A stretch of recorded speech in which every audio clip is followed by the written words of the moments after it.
Lil Valdez on the beat. Yo. Say less. Say less. Say less.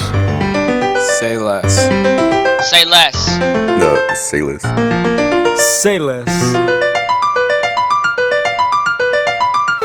Hey, so it's your boy Valdez back in another video, and I'm back. Yes, I know I've been away for like I don't know, like almost a week or so. I don't know.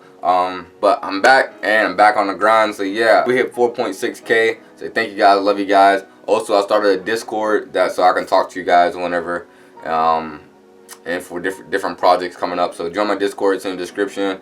Yeah, so join it. But yeah, we're back. And this is not music related. Well, it is music related because it is Lil Peep, but it's not music. This is Peep's mom talking about his death in Sicily. This is at his memorial little event they had. I've been wanting to actually watch this for a while now, and so now here I am. So yeah, let's take a little break. Not hop right back into music. Just yeah, just see what he has to say. And this is my first time. I think maybe not.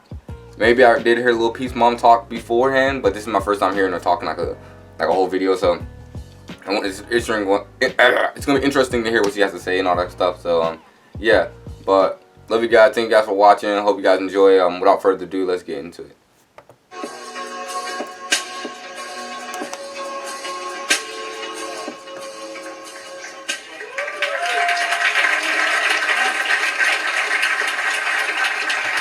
Oh, okay. So just start off. I know that she probably had grieving. Like when all happens, she probably had the grieving period. She probably got the grieving period, acceptance, denial, all that. You know, the phases of grief or something like that. But it's kind of trippy to walk up on a stage and like have like your son and then like it's kind of trippy. It'll be kind of trippy for me at least. But I know she already probably accepted it, and you know she probably knows that Lil Peep wouldn't want her to be sad and all that stuff and da da da. But it's just I don't know. But it is cool what they're doing right here. So let's see. Hi. Oh, you can hear me, right? Okay, good. Good. Okay, so this first, I'm going to start with a little quote which made me cry, and it's from a great book by Kate D. Camillo. You can kind of see Lil Peep in her, can't you? I don't know. Where's his dad at? Do y'all? I don't know. I might be oblivious to it. Maybe he mentioned it, but where's his dad at? I never really hear about dad. I never really hear about anybody's dad. Like same with X. I never hear about his dad. You never really hear about the artist's dad, right? You never say, I'm doing this for my daddy. Nah, they always say the mom. I don't know. Need some love for the dads. But let me know. Where's Lil Peep's dad? Is he dead or they divorced? Let me know. And it's called The Miraculous Journey of Edward Tulane, which is, you read that and you'll just cry and cry. And I read that out loud to the boys. No, I don't recognize anybody. About every night until they were about 11 and 13, just because we liked to do it. Well, I'm sorry. I'm sorry for pausing it. And 13, just cry and cry. And I read that out loud to the boys. We read about every... Oh, he has a brother? I'm learning to you. This is why I want to watch it, because I want to know more about it. So I didn't know that he has siblings and stuff. So every night until they were about 11 and 13, just because we liked to do it. So the heart breaks and breaks and lives by breaking. It is necessary to go through dark and deeper dark and not to turn. So that's just basically the big idea of that is you just gotta go through it. That's a fact. I don't mean to pause it too much, guys. I might actually skip some stuff. Like I'm gonna watch it fully, but if I go back in the video and it's just a long time me watching it and stuff, like I might skip it. Also, it's not just because it's boring, or I know you guys are probably interested, but it's also to avoid copyright strikes because they be on people now. But that's right. Sometimes you just gotta go through it. Sometimes you just everybody dies. Everybody gotta die, So you got kind of gotta accept that fact and just I don't know. You gotta go through it and get over it. This like it's you get what I'm saying, right? You kind of just gotta go through it sometimes, all the time actually. In our shock, walking to get breakfast the morning after Gus died, Oscar and I tried to make each other feel like we were going to be okay without him, and into the world for comfort. So you had One of the things Oscar said to me was, "Mama, just think of what he accomplished in barely 21 years. He traveled to Russia, England, Belgium, France, and El Paso. I will probably never go to El Paso in my entire life." I mean, most people never get to do in their entire lifetime what Gus did in just 21 years. Many people have said Just 21 years, and all he accomplished in 21 years. Think about that. He was just allowed to drink, just barely legal allowed to drink, and all he accomplished. That says something. That says something. That's impressive. said these same words more or less to me over the past couple of weeks. Gus did it. He lived his own life on his own terms. He lived his dream in only 21 He was years. a stubborn, driven, talented, crafty, observant, and tender young man. Gus was also vulnerable.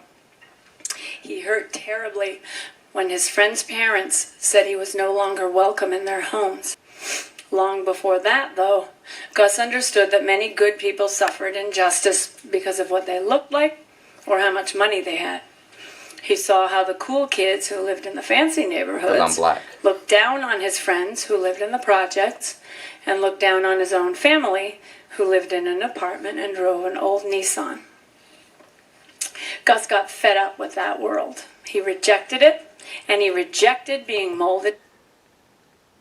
Exactly, right? So people might look at, like, people see, maybe see Lil Peep, with the face eyes and like, oh man, he's a detriment to the society. Detriment, that's a big word, so give me some points. It's like, oh, he's a detriment to the society. But the society never accepted him in the first place. So like, it's a vicious cycle. It's like you try to just live your life, right? You try to just live your life. You know how things go on in the world, but I mean, you can change it, of course, but you gotta do a lot and stuff like that. You try to just live your life and let society be society, but then society just rejects you so hard that you just kind of start to reject society and, like, I don't know, go against this essentially, and then society looks at you as like, oh, you're a delinquent, Well, you was never welcome into us in the first place, so it's a vicious cycle. And I don't know, it's a vicious cycle. It into a box. Probably Emma, Ian, and Carmelo know more about why he began to feel that way. I'm sorry. The free thinkers are usually the ones that are rejected. So if you're rejected by society, if you're accepted by society, you may be cool too. But I'm just saying, usually it's the free thinkers, the ones who don't really conform to society standards and get rejected. And it's usually creative people. So rejects are cool. When he locked himself in the garage and got his first tattoo, he began to make his rejection of the box public. He dared the world.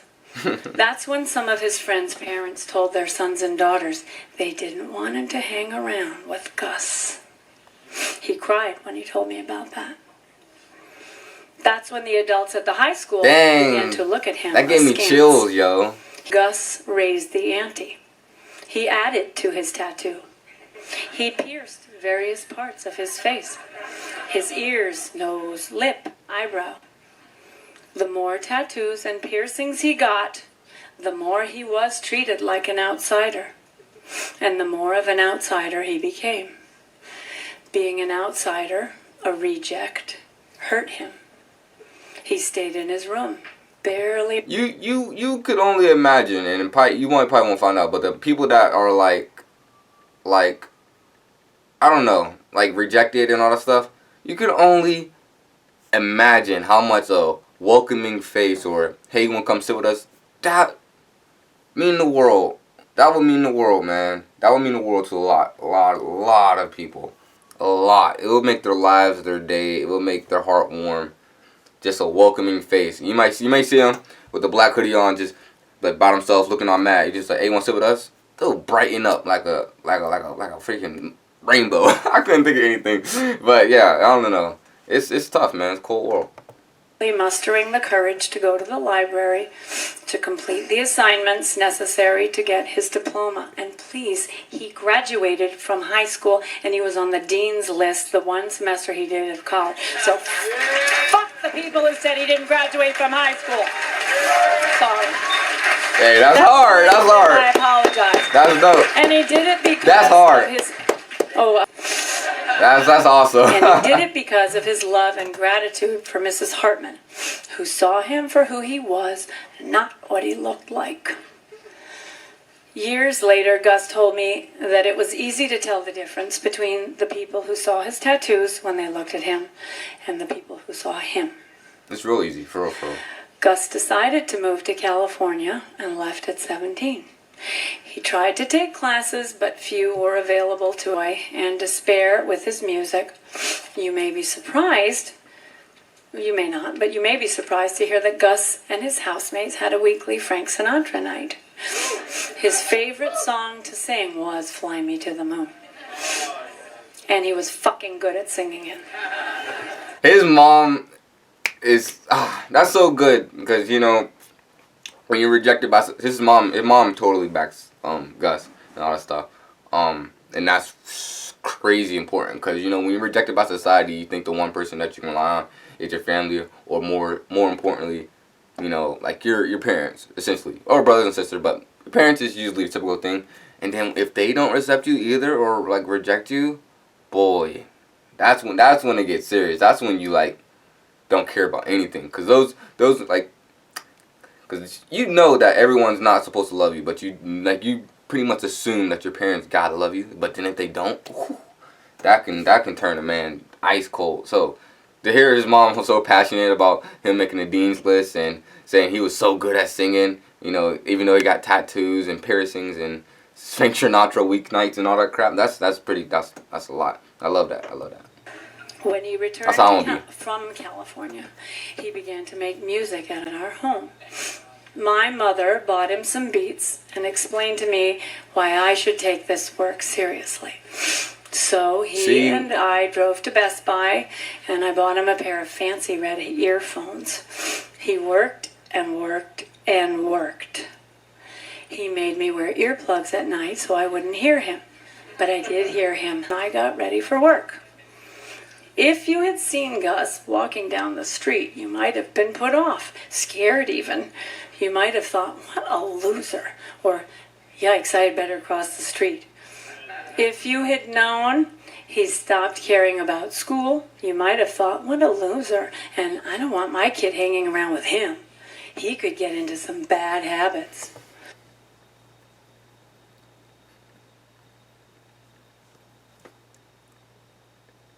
He says interested in music, right?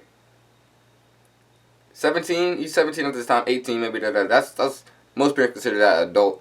Most parents, if you haven't done something by that point, they say, man, give it up, go get a job or something like that. He said interested in music. They took him to Best Buy, got him headphones and all that crap, and she wearing headphones to go to sleep. Bruh, that is so impactful, man. That is so impactful. That's crazy. That's dope. That's dope. That's lit. If you had seen his filthy fingernails, you might have run away. If you had made these judgments about this teenager, then I ask you to use this moment, right now, as a time to reflect on your actions. Ask yourself these questions. Do I really know this person? Have I sat down face to face and asked him to tell me about himself? Exactly. What he loves and why? Am I assuming this strange or scary looking person has no plans for himself? Have I asked him his plans? Am I dismissing this person because he does not match my definition of a good kid? Society's picture, society's mold. Do I mold. assume he does not work? Gus wrote a song about wanting to burn his high school down. He didn't like most of the adults there. He despised the social scene. I say most of the adults. Most, not all. Must everyone fit into the box? Why must we have a box? Who is this box for? Can we reinvent ourselves?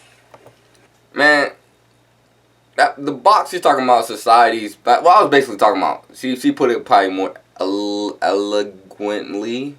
Eloquently. Is it Q? I don't know. She put it nicer, right? She put it way more poetic and all that stuff. Yeah, I don't know. The system is set up for many people to, like, as soon as you're born, most people are already set on a track that they're already going to succeed, and most people are put on a track to where the odds are against them, you know? So, like, you may see people successful and all that crap, and like, dang, they must have worked really hard, which some of them did, but a lot of them know people, a lot of them was in the right place, the right time, a lot of them just got lucky, essentially, you know? So don't get yourself down if you're, like, you know, you're not accepted or you da-da-da, like, I don't know how to explain it, but what she's saying is she's hitting her on the nose. So, but I agree with her. Me and her, I agree with her. Gus has left us with so much to think about and learn from. I want to thank you all for coming here today. Please do not make assumptions about people or events. Try to step outside of your own box and open your mind to new ideas. Exactly. My sweet little peeper is gone now, but he has surely left us a lot of wonderful material to review and consider. He has left me with new people to know. I am so proud of him. You have no idea.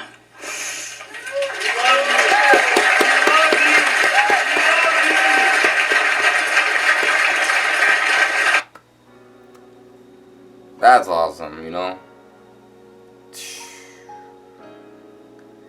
That's, woo! Give me a little PPG, because you just think about it, like, she lost her son at 21, you know? 21, that's the age of people who consider you grown. Because people say 18 you're grown. Nah, you're not grown. 21, you're not even grown, for real. But that's, you're legal, something like that. I don't know. But it isn't just gone. But what he accomplished in 21 and how he, I don't know, took getting rejected by society and formed it into like a positive thing instead of like, you know, I don't know how to explain it. He did it the right way. So, so that's pretty cool. See, that's cool to know that Peep had a good backing. And I don't want to hold you guys up to too much longer. It might be a long video or something like that. But yeah, RP my man Gus. Yeah, guys, you know, society is always gonna have, I don't know, society is always gonna have this picture of what you should be, and don't conform to it. Don't conform to it, because then you'll just be another sheep. I know I sound like a freaking conspiracy theorist nut job, but that's what they want you to think. You know, I'm not crazy. That's what they want you to think. They want you to fall in line. Don't do it. Be your own self. Be extraordinary and not ordinary. Bam. That's my quote. Get a tattoo of it, but let them know it's from me. But yeah, I'm the Bible blown on. Yeah, I hope you guys enjoyed the video. Thank you guys for watching. I love you guys. Thank you for the love and support. Yeah, this is 4.6. Thank you guys. Love you guys. And yeah.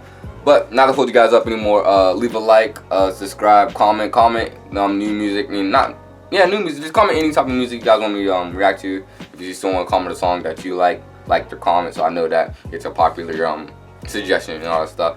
Share the video with your friends. Follow my media. They're over here. Also down below. Patreon's also in the description box below. Support the channel if you can. If not, I still love you guys. But yeah, it's been your boy Valdez. Hope you enjoyed the video. Love you guys, and I'm out.